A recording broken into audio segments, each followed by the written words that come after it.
Assalamualaikum warahmatullahi wabarakatuh. Sebelumnya, izinkan saya pada kesempatan kali ini untuk mempresentasikan terkait hasil praktikum probabilitas kami dari kelompok 10 dengan nama Thank You. Nah, untuk praktikum kali ini, kami mengambil topik terkait Medical Data Classification with Naive Bayes Approach. Nah, selanjutnya, untuk daftar isi dari PPT ini sendiri, terdapat materi, manfaat, langkah-langkah, dan juga kesimpulan. Kemudian, untuk karya ilmiah yang kami ambil adalah dengan judul Medical Data Classification with Naive Bayes Approach.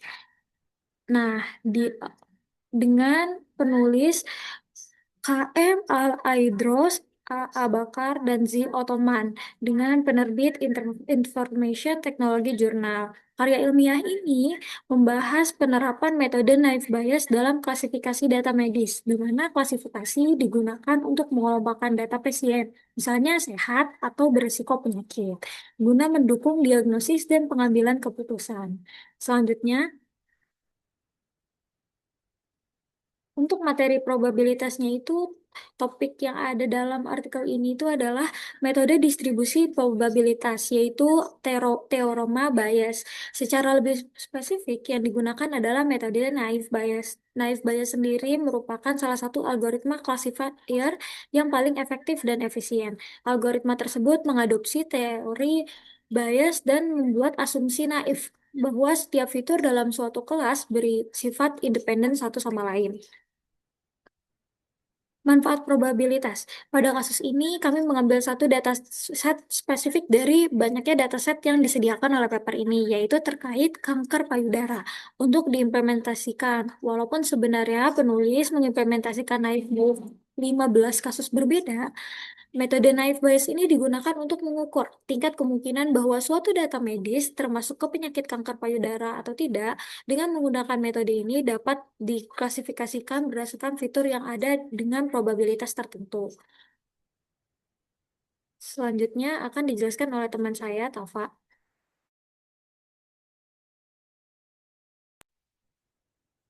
Oke, terima kasih, Ninda. Jadi selanjutnya saya akan menjelaskan apa sih teorema probabilitas yang dipakai dalam tugas yang kami kerjakan. Nah, ada dua teori yang kami pakai yaitu Bayesian Theorem, Naive Bayes Theorem, dan Naive Bayes Theorem. Nah, yang pertama adalah Bayesian Theorem. Nah, di sini seperti bisa dilihat rumusnya seperti itu dan hasilnya itu probabilitas terjadinya event A saat event B terjadi. Lalu yang kedua ada naive Bayes theorem, yang dimana Y aksen menunjukkan kelas dengan probabilitas tertinggi, probabilitas paling tinggi. Nah, mengapa sih kami menampilkan ada dua teori yang dipakai? Karena naive Bayes sendiri merupakan adopsi dari Bayesian teori. Nah, kemana sih? Mungkin ada yang bertanya kemana penyebut dalam Bayesian teori. Nah, itu dihilangkan karena penyebut dalam Bayesian teori dalam konteks ini probabilitas B itu bersifat konstan dalam naive Bayes theorem sehingga bisa dihilangkan gitu. Oke, selanjutnya. Nah, langkah-langkah yang kami lakukan adalah yang pertama persiapan data, yang dimana data setnya kami ambil sama sesuai dengan yang ada di dalam jurnal. Lalu dibersihkan data karena kebetulan dalam salah satu fitur yang ada 16 row atau 16 data itu hilang sehingga kami me- eh, mengisinya dengan merata-ratakan seluruh fitur lalu mengisinya ke data yang hilang itu. Lalu pencarian probabilitas setiap kelas. Nah, kan kelasnya tuh ada kelas yang namanya begin dan juga malignan, yang artinya bahaya atau tidak bahaya. Nah, kami cari probabilitas dari kedua kelas tersebut. Nah, lalu tahap keempat, pencarian probabilitas setiap fitur. Nah, di sini karena tiap fiturnya bersifat independen, kami harus mencari probabilitas tiap fitur berdasarkan kelasnya gitu. Nah, lalu yang kelima, implementasi formula naive Bayes yang dimana eh, kita yang sudah mencari probabilitas tiap kelas atau tiap fitur itu digabungkan. Lalu yang keenam, implementasi argumen maksima dengan kondisional. Ya, yang tadi kan ada rumus argumen maksimal. Nah, Di sini lalu implementasi rumus tersebut. Oke, selanjutnya mungkin akan diadakan demo oleh teman saya, Raffi. Baik, sesuai dengan langkah-langkah yang ditentukan sebelumnya, mula kami mengumpulkan data dari UCI Machine Learning Repository. Dari 15 dataset yang digunakan oleh em, penulis, kami hanya mengambil bagian kanker payudara untuk konteks penulisan kali ini. Dari dataset yang kami ambil terdapat setidaknya 11 kolom dan 9 diantaranya adalah fitur.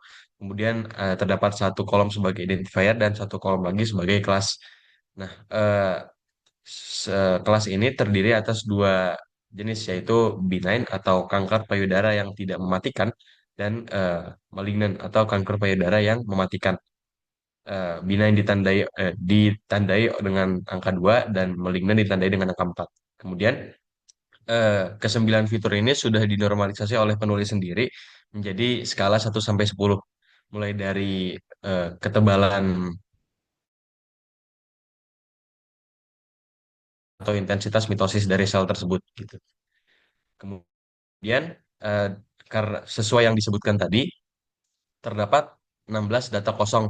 Nah, 16 data kosong tersebut semuanya terdapat pada fitur bare nuclei atau sejauh yang apa kami pahami ini adalah ukuran dari nukleus atau inti sel tersebut gitu ya. Nah, terdapat 16 yang ditandai oleh adanya tanda tanya di sini. Berikut 2 sampai seterusnya sampai 16 record.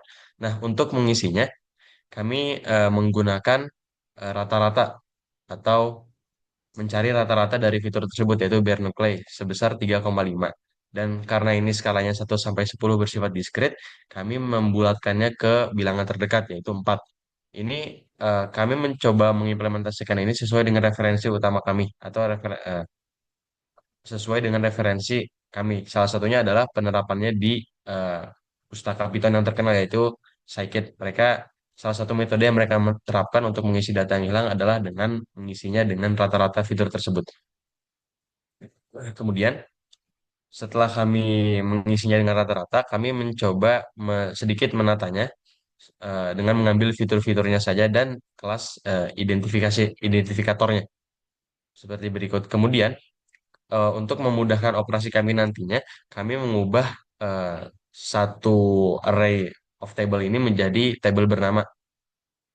Seperti berikut dapat dilihat kami menamainya cleanet agar tabel ini mudah diakses di implementasi formula nantinya gitu.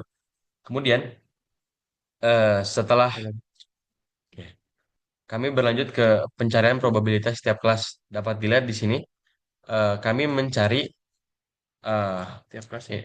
Ya, kita setiap kelas kami mencari eh, berapa persentase kelas B9 dari total kelas yang ada.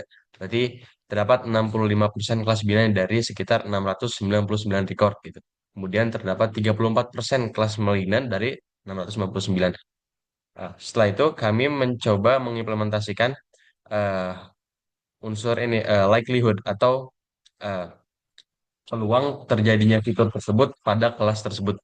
Sebagai contoh, di sini kami mencari peluang clamp thickness ketika kelas tersebut adalah kelas B9, yaitu dengan clamp thickness 1, maka peluang terdapat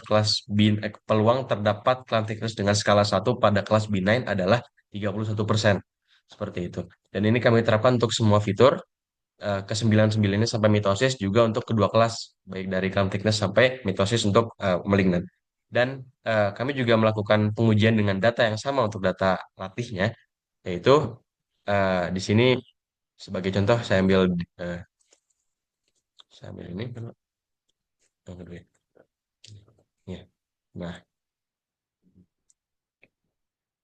di sini kami mencoba menguji salah satu datanya dan hasil yang ini cukup sedikit mengejutkan bagi kami karena prediksi dari formulanya itu keliru gitu ya. Seharusnya eh, deretan nilai dari fitur ini menghasilkan kelas B9, akan tetapi formula ini justru menghasilkan kelas malignant.